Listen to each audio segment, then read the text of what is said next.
So what are the 5 worst raised drives on the game? Well, let's find out.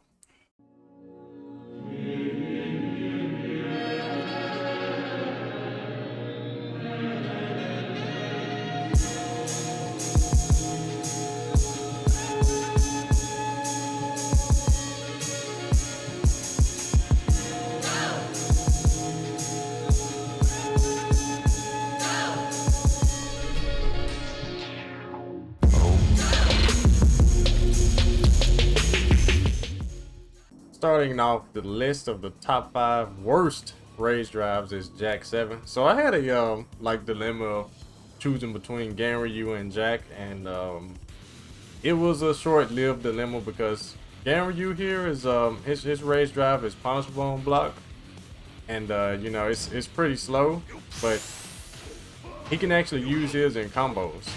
So, and it's high damage. You see that? 99. So that's pretty nasty. But Jack, on the other hand, he has no use for his raised drive and combos. See, it doesn't give the, you know, the big wall stick or anything like that. It just sends him flying, and it's relatively weak. Like, the scaling on it is bad once it's in the air, like in a combo. But normally, you know, 44 damage, just 2 points more damage than you know, the #1 worst raised drive, but we'll get to that. But on block, it's actually safe, but let me see if I can, yeah.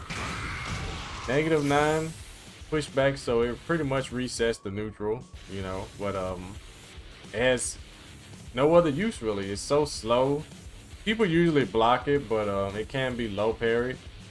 Like, the good thing about it is that it's safe, and you know, it's homing, long range. Yeah, that's really it. Like, Jack, if he's gonna use like the most out of his rage, he may as well just keep it and go for a rage art combo ender, like you always see. You know, Saint, Anakin, any other Jack player, you know, they end rounds with rage with, you know, rage arts if they get a combo, because the rage drive is just not good. It doesn't extend combos, it doesn't start combos unless it's a balcony break or something like that, or a wall break. But other than that, yeah, the raised drive, it's not that good, and it's not better than Ganryu's. Even though Ganryu's is unsafe, Ganryu can use his in more ways. He has more utility. So yeah, that's starting off. Let me know what you guys think, or should Ganryu have the worst, well, the starting worst? Yeah, they all the worst, but yeah, this was the start. This is the start. He's got a better raised drive than other characters in the list, but let me know what you guys think in the comments. So next up on the list is Miguel, and his down back 1+2 raised drive. It's pretty fast, 17 frames, and it has the possibility to like crush under some high jabs, but it doesn't happen all the time. It's real inconsistent. It's a launcher, you know, pretty weak though. He has to like really struggle to get a good combo from it. Let me see if I can show you guys like the most optimal combo. Yeah, 76 is pretty big damage, pretty good for raised drive damage, but that's really the best that he has for it. Like, the best use is for him to hit the raised drive raw. So let me show you guys. This is one of the like problems, is that when you do it in a combo,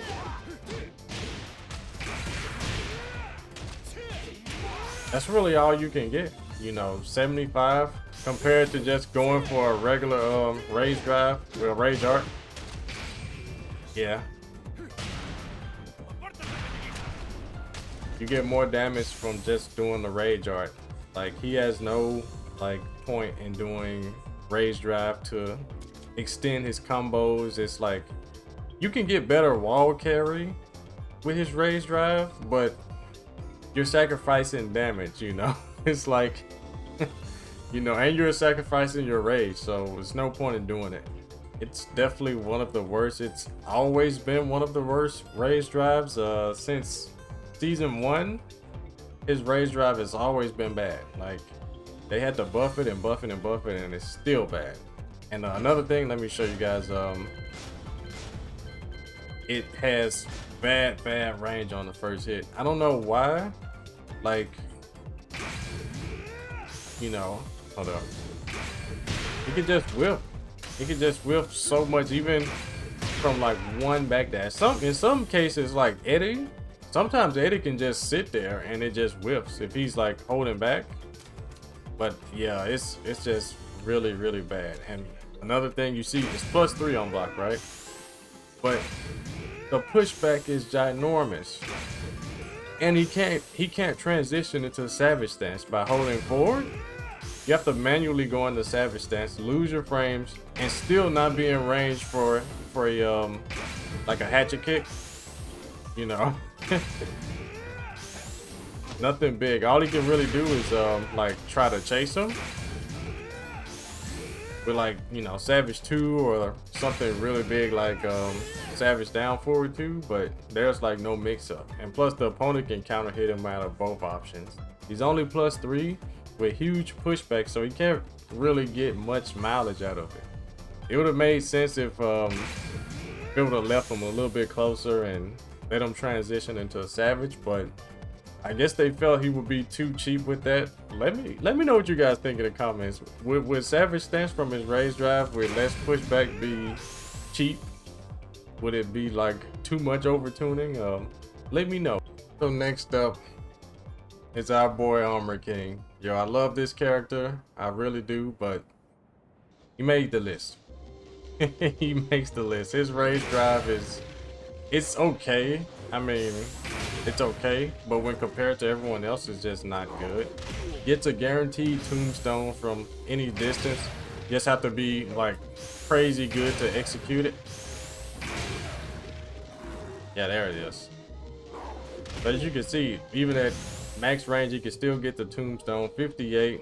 But again, his tombstone is -3 on hit, meaning that he has to be so precise with his follow-up, or else he can get counter hit, get up kicked, and launched. You know, if he goes for down forward 1 and you're like a frame off, then you're getting counter hit launched. So it has to like absolutely kill.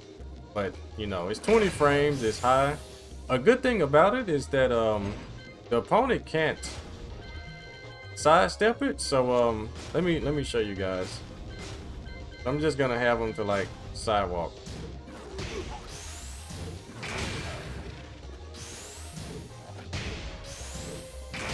Yeah, you see?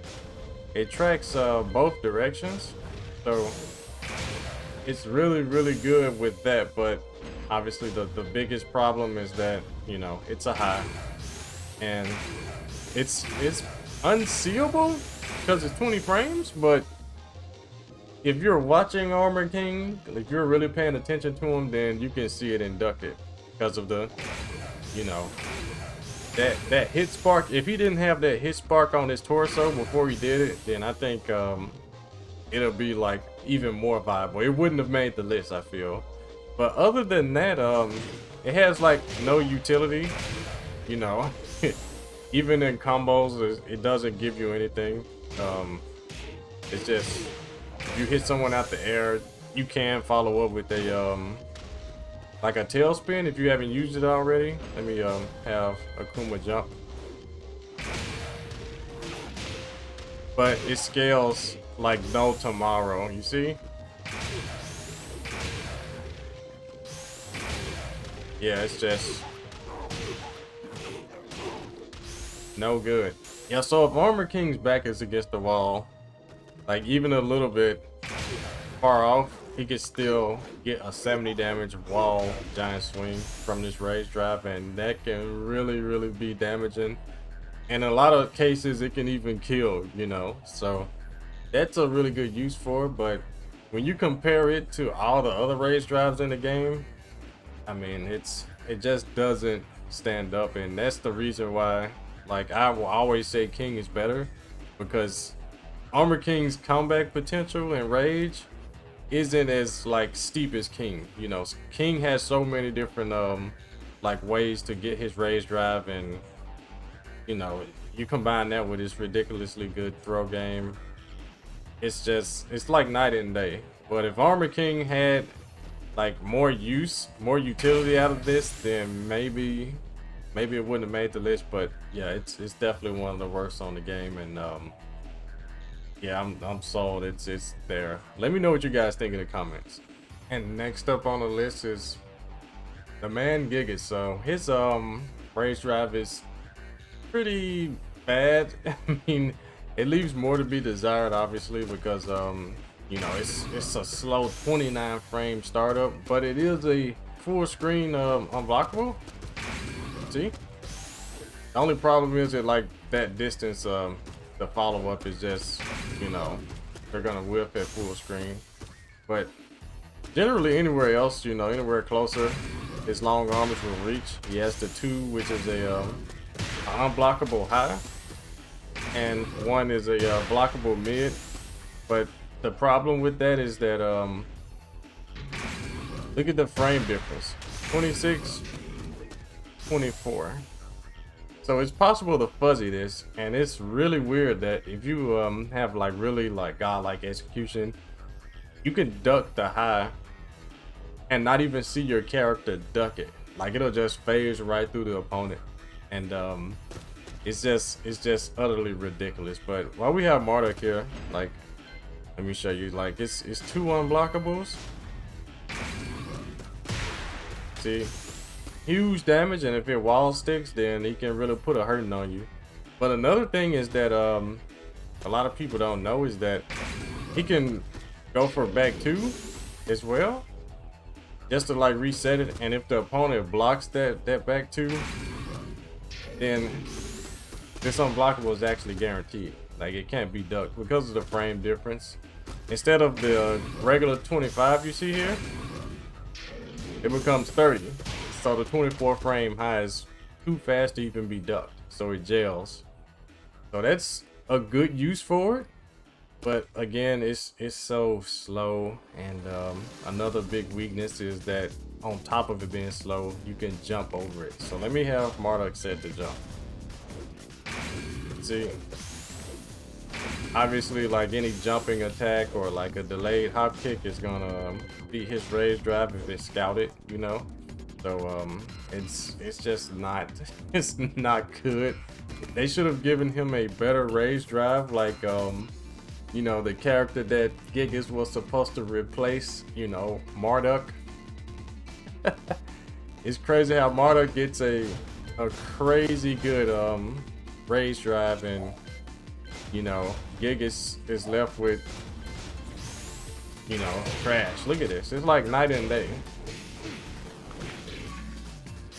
And he gets that from like any combo. Like if he launches you, he gets a tail spin, he gets that. If he hits with that tackle, you go in the mountain, you better break it. But Gigant is just an unblockable that can be jumped out of 29 frame startup. It's pretty bad. That's really all I can say. It's just bad. But it can get worse than that. And the #1 worst rage drive on the game, you guys know who it is, but let's get to it. And to the surprise of no one, the worst rage drive in the game belongs to martial law here. It's not as damaging as it should be for it to be a you know, a super seeable dragon tail rage drive. It's just 42 damage altogether. Pretty puny damage. It does give like amazing wall carry though, like right here. The only problem is, even with that wall carry, is that he can't like go for his 4-3 into dragon sign 4-3. It's very difficult to land it. I've seen Rip land it maybe once before on one of his ICFC runs, but that hardly ever happens. But another thing is that, you know, on top of being super seeable, it's -9. You know, he completely loses his turn. It used to be punishable, so they actually buffed this move in season 3 or season 4. I can't remember which season, but it's a recent buff, and I'm sure all the law players appreciate it, but I'm sure they want more. And while the rage drive might be untechable here, it's nothing he really gets for a follow-up unless a wall is nearby. So let me see if I can get a combo here.